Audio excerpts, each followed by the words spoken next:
આજે વિધાનસભાનો પ્રથમ દિવસ છે અને ઉપાધ્યક્ષની ચૂંટણી માટે કોંગ્રેસ ભારતીય જનતા પાર્ટીએ પોતાના ઉમેદવારો પણ ઊભા રાખ્યા છે, પરંતુ આ વચ્ચે ત્રીજા પક્ષ તરીકે ગુજરાતમાં આવેલી આમ આદમી પાર્ટીએ આ ચૂંટણીથી દૂર રહેવાની વાત કરી છે। આ મામલાને લઈને ડેડિયાપાડાના ધારાસભ્ય ચૈતર વસાવાનું નિવેદન સામે આવ્યું છે। શું કારણો તેઓ આપી રહ્યા છે ચૂંટણીથી દૂર રહેવાના, વિગતે વાત કરીએ। વૈષ્ણવજન તો તેને કહીએ જે પીડ પરાઈ જાનાને રે। નમસ્કાર દર્શક મિત્રો, નવજીવન ન્યૂઝમાં આપનું સ્વાગત છે। વાત કરીએ તો આજે વિધાનસભાનો પ્રથમ દિવસ છે। 23 દિવસ કરતાં વધારે આ વિધાનસભાનું સત્ર ચાલવાનું છે, જેમાં વિવિધ બિલો છે તે મહત્વપૂર્ણ બિલો આ વિધાનસભામાં રજૂ પણ થવાના છે। ત્યારે પ્રથમ દિવસે ભારતીય જનતા પાર્ટીની ધારાસભ્યો દળની બેઠક મળી, બીજી તરફ આમ આદમી પાર્ટીએ ટ્રેડ ડીલ મુદ્દે વિરોધ નોંધાવ્યો અને આજે મહત્વની વાત છે, ઉપાધ્યક્ષનો જે પદ છે તેના માટે ચૂંટણી યોજાવાની છે, જેમાં કોંગ્રેસ અને ભાજપે પોતાના ઉમેદવાર ઊભા રાખ્યા છે। કોંગ્રેસમાંથી ધારાસભ્ય શૈલેષ પરમાર અને ભાજપમાંથી ધારાસભ્ય પુણેશ મોદી આ વખતે મેદાને છે।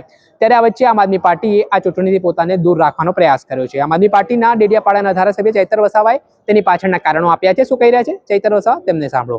उपाध्यक्ष चुनने का इलेक्शन है, तो इस इलेक्शन में आम आदमी पार्टी के तमाम विधायक इस इलेक्शन से दूर रहेंगे। उनके दो कारण हैं।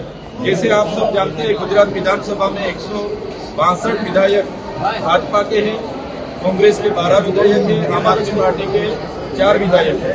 सभी जानते हैं कि बहुमति भाजपा की है, फिर भी जो आज इलेक्शन होने वाला है तो वो इलेक्शन एक तरफा है, उसमें हम भाग नहीं लेंगे, क्योंकि कल ऐसा भी हो सकता है हम कांग्रेस को समर्थन करें, कांग्रेस के 2-3 लोग भाजपा को वोट दे दें और हमारे तरफ उंगली सबकी हो।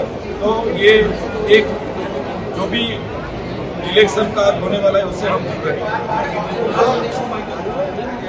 नहीं, कांग्रेस एक समर्थन अगर कांग्रेस मांगता भी है, फिर भी हम कांग्रेस या भाजपा के साथ नहीं है। हम आम आदमी पार्टी के तमाम विधायक अलग है और हमारा बिल्कुल क्लियर है। આપણે સાંભળ્યા હતા ડેડિયાપાડાના ધારાસભ્ય ચૈતર વસાવા। તેમણે કહ્યું છે કે આ ચૂંટણીમાં તેમણે શું કામ દૂરી બનાવી છે તેની પાછળનું કારણ છે કે ભારતીય જનતા પાર્ટીને સ્પષ્ટ બહુમત છે ને કોંગ્રેસ પાસે જે ધારાસભ્ય છે, આમ આદમી પાર્ટી જે ધારાસભ્ય છે તે સરખામણી ઓછા છે, તેના કારણે વન સાઇડ આખી જીત છે તે થવાની છે, તેના કારણે તેમણે ચૂંટણીથી દૂર રહેવાનો આ નિર્ણય કર્યો છે। દર્શક મિત્રો, આવા જ નવા વિડીયો સાથે આપણે માહિતગાર કરતા રહીશું, એટલે નવજીવન ન્યૂઝ જોતા રહો।